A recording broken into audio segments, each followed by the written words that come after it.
কিয়ামতের দিন সকলের সঙ্গে দেখা হবে, কিন্তু ভাই আর বোনের কোনো দিন দেখা হবে না। কিয়ামতের ময়দানে সন্তান বাবা মার সঙ্গে দেখা করবে, বাবা মা সন্তানের সঙ্গে দেখা করবে, কিন্তু ভাই ও বোনের কখনোই দেখা হবে না। একটি ভিডিও ভাইরাল হলো এটি নিয়ে যে যখন ভাই ও বোন কথা বলে, অর্থাৎ বোন আর ভাই কথা বলে, তখন আল্লাহ রাব্বুল আলামিন সময়কে থামিয়ে দেন। যখন ভাই বোন কথা বলে তখন আল্লাহ রাব্বুল আলামিন সময়কে থামিয়ে দেন এবং ভাই বোনের কথার মাঝে আমার আল্লাহ বেশি মহব্বত পয়দা করে দেন।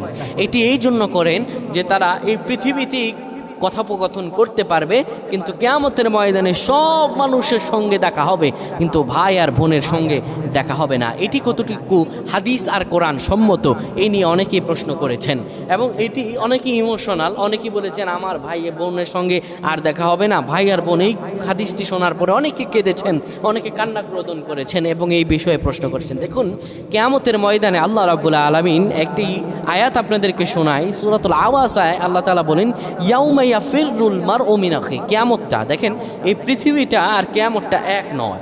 ইয়াউমা ইয়াফিরুল মারউ মিন আখি, ভাই ভাইয়ের সঙ্গে ভাই ভাই থেকে পলায়ন করবে। কিয়ামতের ময়দানটা ভাই বড় কঠিন।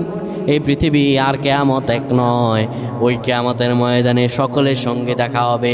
আপনি যদি ভালো আমল করেন, ভালো নেকি করে কিয়ামতের ময়দানে যেতে পারেন, আপনার সবার সঙ্গে দেখা হবে। এই যে বললি ইয়াউমা ইয়াফিরুল মারউ মিন আখি, ভাই ভাই থেকে পলায়ন করবে। তো ভাই বোনের সঙ্গে দেখা না হলে কীভাবে পলায়ন করবে?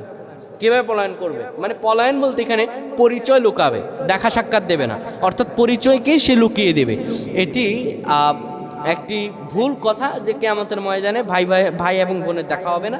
এটি সম্পূর্ণ একটি ভ্রান্তহীন কথা। আপনি যদি নেক আমল করেন, আপনি যদি ভালোভাবে আমল করে কবরে যেতে পারেন এবং কিয়ামতের ময়দানে দাঁড়াতে পারেন, আল্লাহ রাব্বুল আলামিন আপনার ভাই বোনের সঙ্গে আপনাকে মোলাকাত করিয়ে দেবেন। আল্লাহ আমাদের কবুল করুন, পড়েন আমিন।